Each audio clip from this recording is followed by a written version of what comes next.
Okay, we're starting our video with Priscilla drinking ginger beer. Okay, beer, yeah. And there's Jeremiah providing a little bit of background music. Hey, Jer. Okay. So, sounds like we have a lot of fun here. We do. What are your girls doing? They're sleeping. The girls or the girls? The girls. Taking their naps. Praise the Lord. Is that like a really special time every day?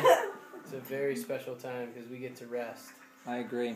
Actually, we get to work because we're not able to do a whole lot of our own personal stuff while they're running around. So it's a good opportunity for us.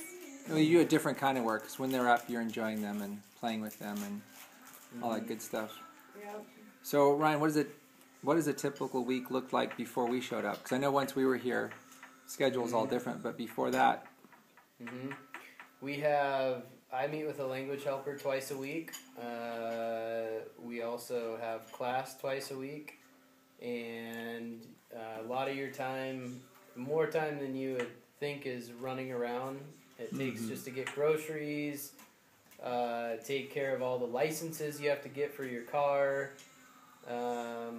Just your daily errands take about 10 times longer here. yeah. And then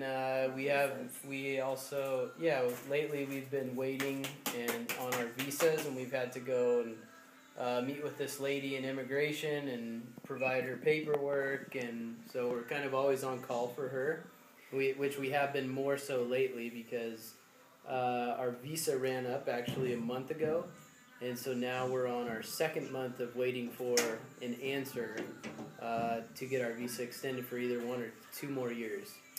we also have a lot of different meetings with other people who are doing ministry here in Zimbabwe, either local Zimbabweans or expats like us that are here doing missions work.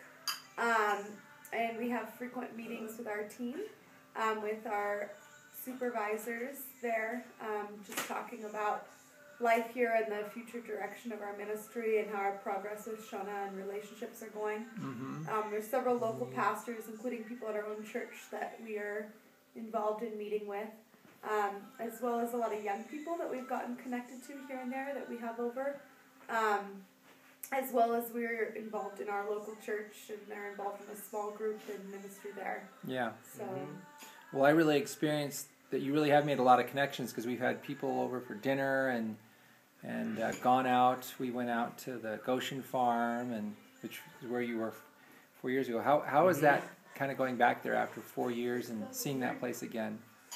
It was amazing. There's nothing on this farm when we first came there. So when we left, there was 1.5 houses built up, and so now they're fully.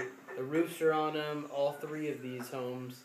They have tons of cows. They have a school there now, and they're in the process of building chicken runs. And so it was incredible to see, what God's done with what we started there 4 years ago.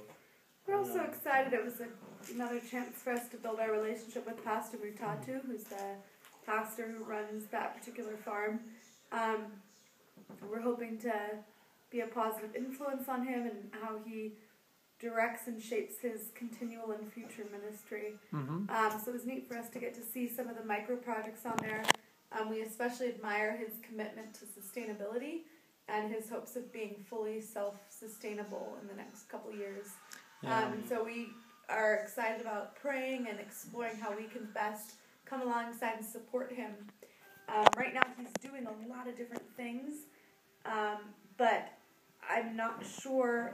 He does have some weaknesses in areas, and I'm not sure about the spiritual growth of the orphans and the psychological help that they're getting right now, because some of them have been through pretty traumatic stuff.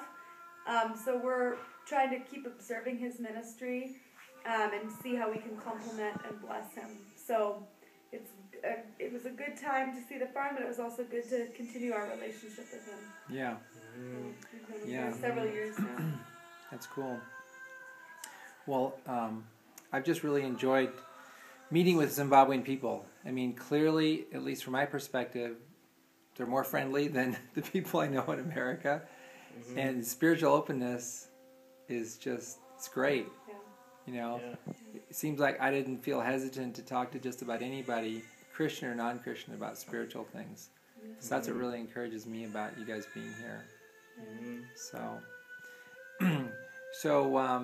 your formal language learning, is that going to end in a few months or after you've been here for a year, or is it going to continue, or what would you like to see happen with language learning? There's several more official requirements we have. We have some reports to write. We have some memory verses to memorize in Shona. We have to be able to share a testimony in Shona, some different things prepared and written out. We're in our conversational class right now, which has been going really well. The one with Joyce? Yeah. Yeah, she's great. Yeah, so it's been really great. But Ryan and I feel like we're just barely getting started. Like, although we might officially end some requirements and be officially released from language, I feel like both of us are on the threshold where we have some functional basic stuff down, but we have a lot more we could progress into.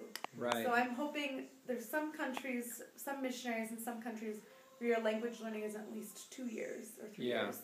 And I think for us, although we'll officially probably be done after around a year, I think we're going to need to keep really trying to keep up with our language pretty intensively for the next year at least.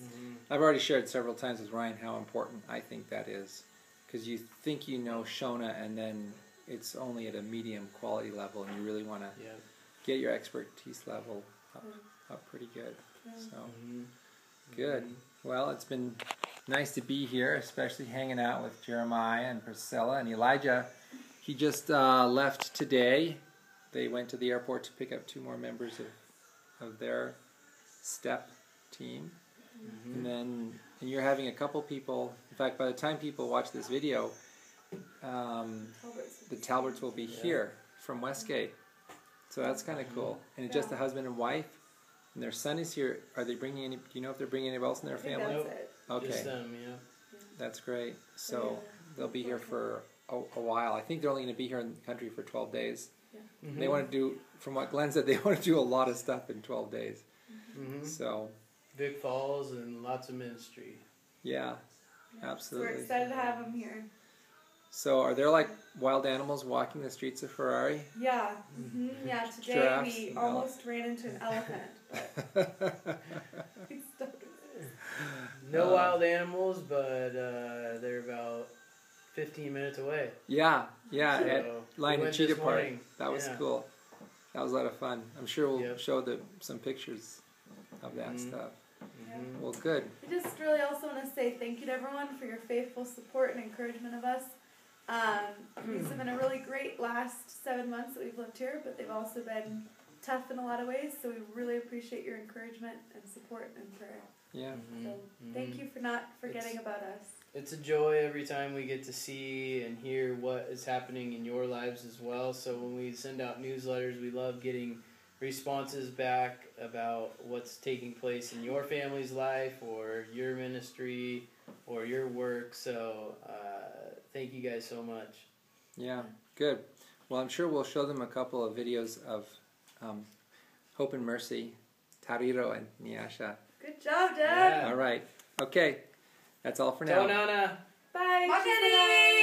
She said